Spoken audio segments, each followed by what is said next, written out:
BSP के इस चुनावी जनसभा में इकट्ठा हुए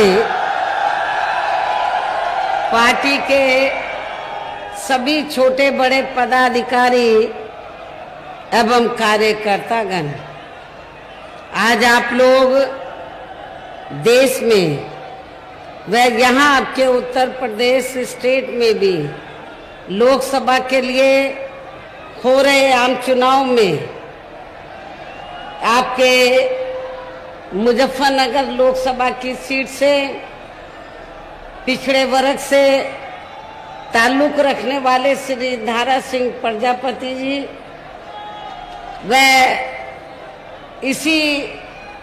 इसके साथ ही दूसरी सीट बिजनौर लोकसभा की सीट से चौधरी विजेंद्र सिंह जी, इन दोनों के समर्थन में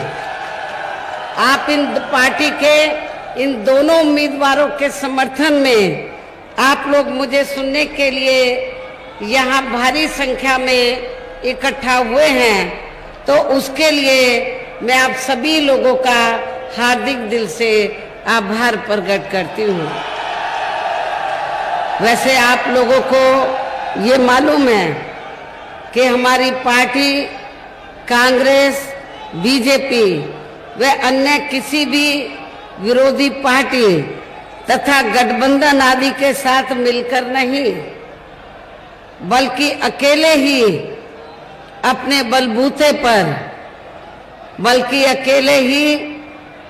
बलबूते पर आप सब लोगों के बलबूते पर पूरी तैयारी व दमदारी के साथ ये चुनाव लड़ रही है।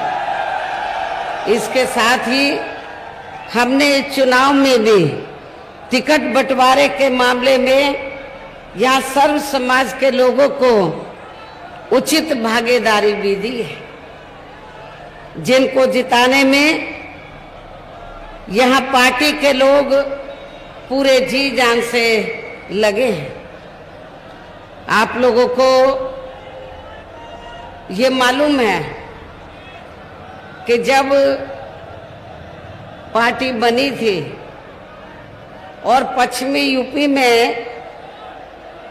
पार्टी के जनाधार को बढ़ाने का प्रयास किया जा रहा था, तो शुरू में खास तौर से पश्चिमी यूपी के लोग और पश्चिमी यूपी में जो विरोधी पार्टी के लोग हैं वो ये प्रचार करते थे कि बहुजन समाज पार्टी ये अपर कास्ट के खिलाफ है, और खासकर आपके मुजफ्फरनगर और आसपास के इलाके में तो खुल्लम खुल्ला ये प्रचार करते थे कि बीएसपी जाटों के खिलाफ है, ये प्रचार होता था। लेकिन आप लोगों को ये मालूम है कि बहुजन समाज पार्टी जब से बनी है तब से लेकर और 4 बार मेरे नेतृत्व में यूपी की सरकार बनी है, हमने पश्चिमी यूपी में खासकर आपके मुजफ्फरनगर जिले में हमने कोई भी दंगा फसाद आदि नहीं होने दिया। हमने यहाँ कोई भी आपस में जातीय संघर्ष नहीं होने दिया है, सांप्रदायिक संघर्ष नहीं होने दिया है। सपा जब पावर में थी तो यहाँ जो बरसों से जाटों में और मुस्लिम समाज के लोगों में जो भाईचारा पैदा था, तो सपा की सरकार में उस भाईचारे को तोड़ा गया। यहाँ जाट समाज और मुस्लिम समाज इन दोनों को आपस में लड़ाया गया, नफरत पैदा की गई, लेकिन हमने ऐसा नहीं होने दिया। और मैं ये आपको बताना चाहती हूँ कि मुस्लिम समाज और चौधरी समाज को, जाट समाज को ये ना लगे कि हमारी किसी की उपेक्षा की गई है, तो हमने इस बात का भी विशेष ध्यान रखा। हमने यहाँ से अति पिछड़े वर्ग को टिकट दिया प्रजापति समाज से, अति पिछड़े वर्ग को मुजफ्फरनगर से, और जो बिजनौर लोकसभा की सीट है उसकी कुछ सीटें आपके मुजफ्फरनगर जिले में आती हैं। तो हमने यहाँ पर जो हमने भाईचारा पैदा किया था मुस्लिम समाज में और जाट समाज में, उसको कायम करने के लिए, उसको बरकरार रखने के लिए, तो हमने यहाँ से बिजनौर लोकसभा की सीट से हमने चौधरी विजेंद्र सिंह को चुनाव के मैदान में उतारा है, जो जाट समाज से ताल्लुक रखते हैं। लेकिन हमने मुजफ्फरनगर जिले के मुस्लिम समाज के लोगों की उपेक्षा नहीं की है, उनका भी पूरा ध्यान रखा राजनीति में। मेरी दिली तमन्ना थी कि मुजफ्फरनगर से मुस्लिम समाज को चुनाव के मैदान में उतारा जाए, लेकिन यहाँ पर इतनी दहशत पैदा कर दी गई थी सपा सरकार के समय से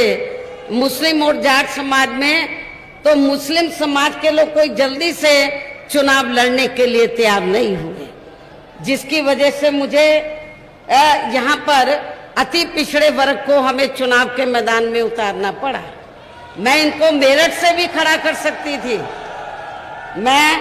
श्री धारा सिंह प्रजापति को मेरठ से भी खड़ा कर सकती थी। यहाँ से हमारी पार्टी चाहती थी कि मुस्लिम को मौका मिले, लेकिन यही मुस्लिम बहुत डरे हुए थे कि दूसरी पार्टी से जाट बिरादरी के लोग आ रहे हैं तो कहीं चुनाव में दंगा ना हो जाए,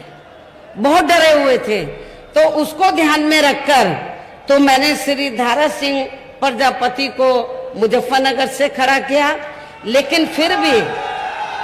मुजफ्फरनगर जिले से हमने मौलाना जमील अहमद कासमी, जो मीरापुर से बीएसपी से विधायक रहे, तो मुजफ्फरनगर के मुस्लिम समाज के लोगों को ऐसा ना लगे कि उनकी उपेक्षा हो रही है, तो मैंने उनको आपके मुजफ्फरनगर लोकसभा की सीट से ही उत्तराखंड में एकदम लगी हरिद्वार लोकसभा की सीट है, तो मैंने इनको फिर मौलाना जी को चुनाव के मैदान में वहां से उतारा है। अब वो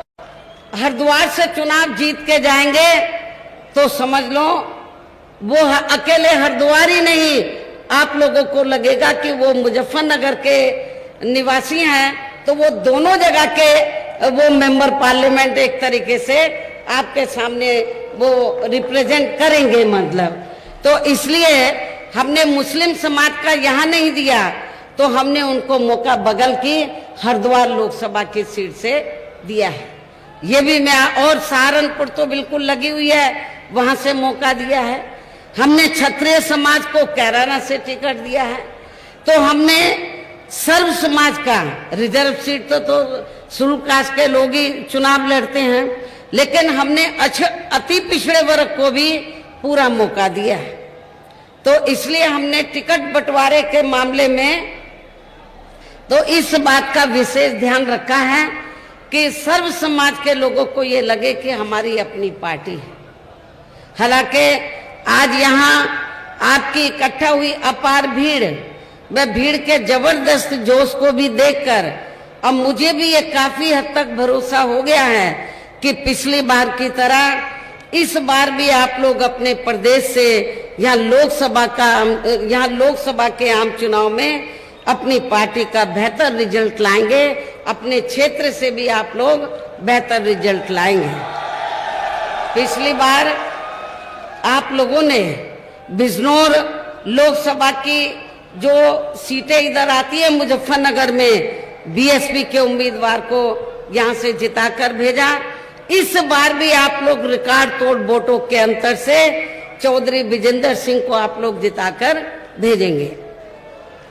और इसी प्रकार जो हमारे प्रजापति समाज से उम्मीदवार हैं, अति पिछड़े वर्ग के लोग, चौधरी समाज के लोग भी,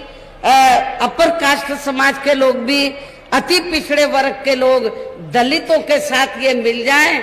फिर इन दोनों उम्मीदवारों को कोई हराने वाला नहीं है। तो मुझे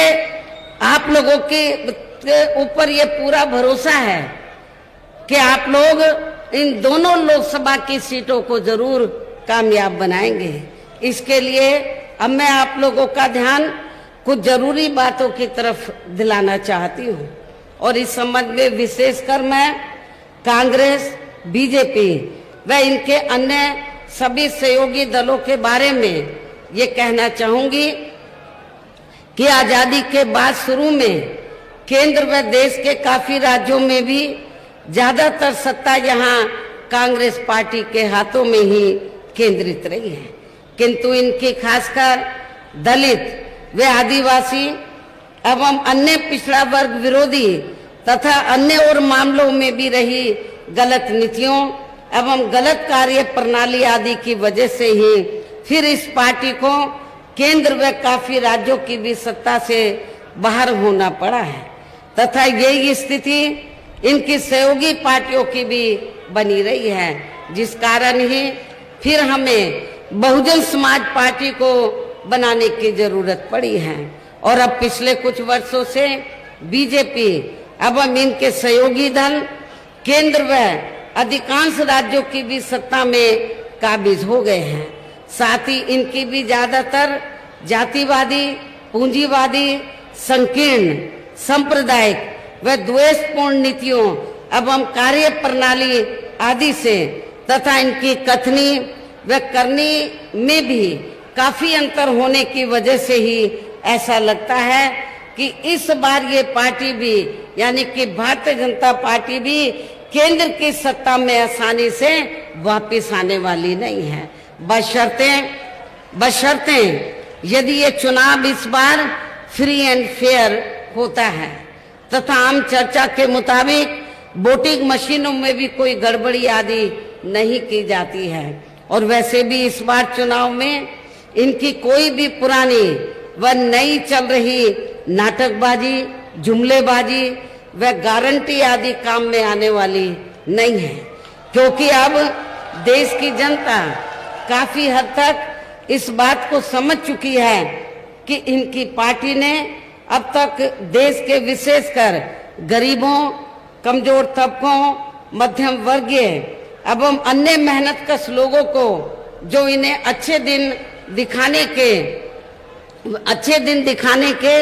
असंख्य प्रलोभन भरे वायदे किए हैं तथा अनेकों हवाई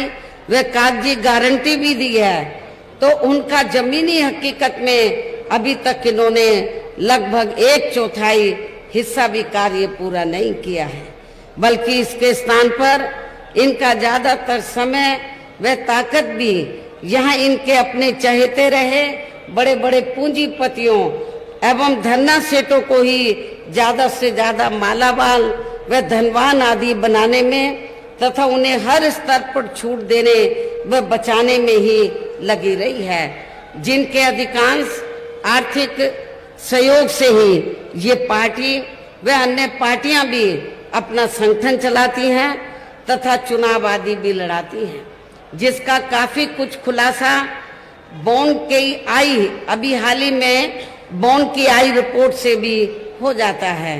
इसके साथ ही अब ऐसा लगता है कि कांग्रेस पार्टी की तरह बीजेपी ने भी केंद्र की तमाम सरकारी जांच एजेंसियों का ज्यादातर राजनीतिकरण ही कर दिया है। इसके अलावा देश के किसान वर्ग भी वर्तमान बीजेपी की सरकार में शुरू से ही अपनी विभिन्न समस्याओं को लेकर काफी ज्यादा दुखी व परेशान रहे हैं और अभी भी हैं, जबकि यूपी में 4 बार हमारी पार्टी की रही सरकार ने इनके हितों का भी हर स्तर पर विशेष ध्यान रखा है। हमारे पश्चिमी यूपी के किसान भाइयों को ये मालूम है कि जब मेरे नेतृत्व में सरकार बनी तो हमने आपकी हर फसल का उचित दाम दिया और खास तौर से जो गन्ना किसान हैं तो गन्ना किसानों को पूर्व में और वर्तमान में भी अभी भी किसी की पार्टी की सरकार ने इतना रेट नहीं दिया है तो जितना हमारी सरकार ने रेट बढ़ाकर गन्ना किसानों को दिया। और हमने ये नहीं देखा चाहे किसान है, मजदूर हैं तो इनके हितों का पूरा ध्यान रखा। इतना ही नहीं बल्कि केंद्र में पूर्व की रही कांग्रेसी सरकार की तरह ही वर्तमान भाजपा सरकार में भी इनकी जातिवादी, हीन, सांप्रदायिक एवं पूंजीवादी सोच व नीतियों के चलते ही पूरे देश में सर्व समाज में से खासकर गरीबों, दलितों, आदिवासियों, पिछड़े वर्गों, मुस्लिम एवं अन्य धार्मिक अल्पसंख्यक समाज के लोगों का भी पूर्ण रूप से विकास व उत्थान आदि नहीं हो सका है। और इस संदर्भ में वैसे आप लोगों को ये मालूम है कि पूरे देश में यहाँ दलितों, आदिवासियों एवं अन्य पिछड़े वर्गों का सरकारी नौकरियों में वर्षों से अधूरा पड़ा आरक्षण का कोटा भी अभी तक पूरा नहीं भरा जा सका है। विशेषकर एससी व एसटी वर्गों के सरकारी कर्मचारियों का पदोन्नति में आरक्षण तो अब काफी हद तक प्रभावहीन ही बना दिया गया है। साथ ही केंद्र व राज्यों में भी विरोधी पार्टियों की रही सरकारों में इन सभी वर्गों को प्राइवेट सेक्टर में आरक्षण दिए जाने की व्यवस्था किए बिना ही इनकी सरकारों के ज्यादातर सरकारी कार्य अब प्राइवेट सेक्टर के जरिए ही इनके बड़े बड़े पूंजीपतियों व धन्ना सेठों को ही दिए जाने के कारण अब इनको पूरे देश में आरक्षण का बहुत कम ही लाभ मिल पा रहा है। इसी प्रकार इनका अन्य और मामलों में भी शोषण व उत्पीड़न आदि होना अभी तक भी बंद नहीं हुआ है। इनके साथ साथ मुस्लिम व अन्य धार्मिक अल्पसंख्यक समाज के लोगों की भी हालत हर स्तर पर यह काफी ज्यादा खराब व दयनीय ही बनी हुई है, जिसका काफी कुछ खुलासा सच्चर कमेटी की रिपोर्ट में भी किया गया है। इतना ही नहीं बल्कि पिछले कुछ वर्षों से केंद्र व अधिकांश राज्यों में भी बीजेपी व आरएसएस की सरकारों के चलते हुए अब इनका विकास व उत्थान आदि होना भी काफी हद तक बंदशाई हो गया है। आए दिन इन पर खासकर धर्म की आड़ में हो रही जुल्म जाति भी यहाँ काफी ज्यादा चरम सीमा पर पहुंच चुकी है। इसके साथ साथ अपर कास्ट समाज में से विशेषकर गरीब लोगों की भी हालत हमें कोई खास अच्छी नजर नहीं आती है। इनकी गलत कृषि नीतियों के कारण किसान वर्ग भी आए दिन आंदोलित ही रहता है। साथ ही इनकी गलत आर्थिक नीतियों की वजह से देश की अर्थव्यवस्था पर भी इसका काफी बुरा प्रभाव पड़ रहा है, जिससे यह विशेषकर छोटे एवं मध्यम वर्गीय व्यापारी वर्ग भी काफी ज्यादा दुखी व परेशान हैं। और अब केंद्र में पूर्व की रही सरकारों की तरह ही वर्तमान बीजेपी की सरकार में भी यहाँ पूरे देश में गरीबी, बेरोजगारी एवं महंगाई आदि भी लगातार काफी ज्यादा बढ़ रही है। देश में हर स्तर पर फैला भ्रष्टाचार भी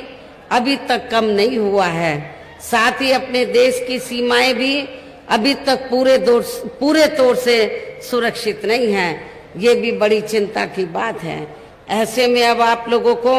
देश में हो रहे लोकसभा आम चुनाव में कांग्रेस, बीजेपी व इनकी सहयोगी पार्टियों को भी केंद्र की सत्ता में आने से जरूर रोकना है। जिनकी गलत नीतियों व गलत कार्य प्रणाली आदि को आप लोग काफी हद तक आजमा भी चुके हैं। और अब ये विरोधी पार्टियां किस्म किस्म के साम, दाम, दंड भेद आदि अनेकों हथकंडे इस्तेमाल करके केंद्र की सत्ता में आने की पूरी कोशिश में लगे हुए हैं, जिनसे अपनी पार्टी के लोगों को हर स्तर पर काफी ज्यादा सावधान रहना है। और इस मामले में विरोधी पार्टियां अपने अपने पक्ष में हवा बनाने के लिए खासकर मीडिया,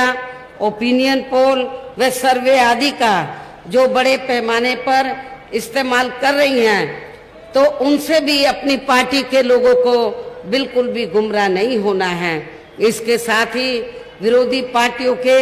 विभिन्न रूपों में जारी किए गए इनके हवाई व प्रलोभन भरे चुनावी घोषणा पत्रों एवं वायदों आदि के बहकावे में भी अपनी पार्टी के लोगों को कतई नहीं आना है, जिन्हें ये पार्टियां चुनाव खत्म होने के बाद ज्यादातर अमल में नहीं लाती हैं और अब जिन पर से देश की जनता का अधिकांश विश्वास ही उठ गया है। यहाँ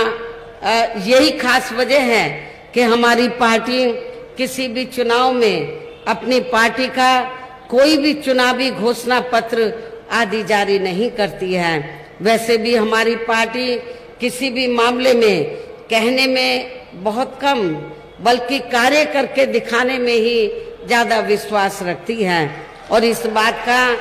सबसे बड़ा सबूत ये है कि उत्तर प्रदेश में 4 बार हमारी पार्टी के नेतृत्व में रही सरकार ने चुनाव में पार्टी के बिना जारी किए गए घोषणा पत्र के ही प्रदेश में आम जनहित में काफी कुछ ऐतिहासिक कार्य करके दिखाए हैं, जिनकी अब देश में अधिकांश पार्टियों की सरकारें काफी नकल भी कर रही हैं। जबकि इस मामले में हमारी पार्टी का ये कहना है कि यदि इन पार्टियों के स्थान पर केंद्र में हमें अपनी पार्टी की सरकार बनाने का मौका मिलता है तो तब फिर हमारी पार्टी की बनी सरकार केंद्र में यहाँ अब तक रही सभी विरोधी पार्टियों की सरकारों की तरह केवल हवाई व कागजी कार्य आदि नहीं करेगी, बल्कि उत्तर प्रदेश की तरह ही जमीनी हकीकत में ठोस कार्य करके दिखाएगी। और इस संदर्भ में खासकर मैं ये कहना चाहूंगी, केंद्र द्वारा देश में पिछले कुछ समय से अति गरीब परिवारों को अस्थायी तौर पर फ्री में जो थोड़ी सी खाद्य सामग्री दी जा रही है तो उससे इनका स्थायी तौर पर भला होने वाला नहीं है। और वैसे भी इनकी ये जटिल समस्या देश में हर हाथ को काम देने से ही केवल दूर हो सकती है, जिसकी तरफ हमारी पार्टी की बनी सरकार विशेष ध्यान देगी। साथ ही देश में पिछले काफी वर्षों से आए दिन बढ़ रही गरीबी, बेरोजगारी व महंगाई आदि से भी जनता बहुत ज्यादा परेशान है, जिसे भी आर्थिक नीतियों में तब्दीली करके जरूर दूर किया जाएगा। धर्म की भी आड़ में पिछले कुछ वर्षों से खासकर मुस्लिम समाज के लोगों का द्वेष की भावना से जो इनका काफी ज्यादा शोषण व उत्पीड़न आदि किया जा रहा है तो उसे भी जरूर रोका जाएगा। और ये सब हमने अपनी यूपी की रही सरकार में करके भी दिखाया है। इसके अलावा हमने यूपी में सर्व समाज में से गरीब एवं बेरोजगार लोगों को बेरोजगारी भत्ता आदि न देकर उन्हें बड़ी तादाद में रोटी रोजी के साधन भी उपलब्ध कराए हैं। जो अब ये कार्य भी अधिकांश ठंडे ही पड़े हैं, जिनको फिर सरकार बनने पर प्राथमिकता दी जाएगी। आपके पश्चिमी यूपी के लोग अच्छी प्रकार से जानते हैं, जब पुलिस भर्ती हुई थी मेरी गवर्नमेंट में और भी अन्य विभागों में भर्ती हुई थी तो हमारे जाट समाज के लोग सोचते थे कि शायद हमारी उपेक्षा की जाएगी, लेकिन जब भर्ती हुई तो हमारी सरकार ने पूरी ईमानदारी निष्ठा से निष्पक्ष तरीके से बिना कोई पैसा लिए हुए तो हमने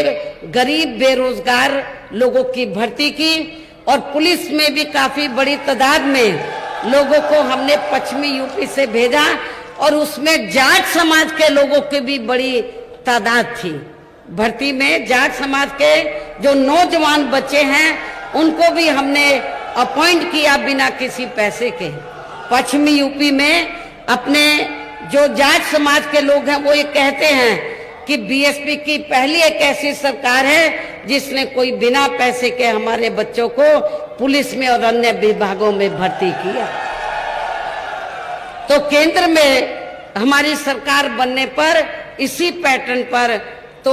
गरीब बेरोजगार लोगों को रोटी रोजी के साधन दिए जाएंगे। कहने का तात्पर्य यह है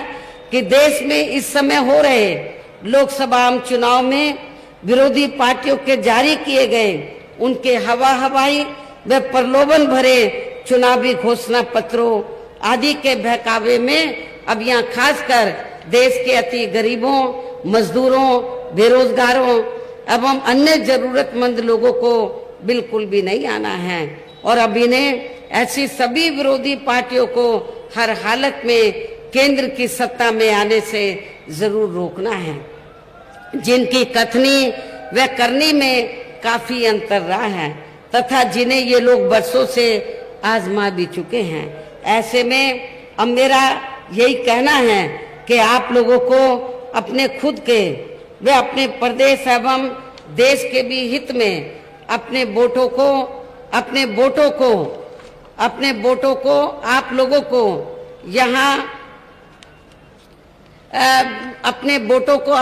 को यहाँ कांग्रेस, बीजेपी व अन्य विरोधी पार्टियों को न देकर केवल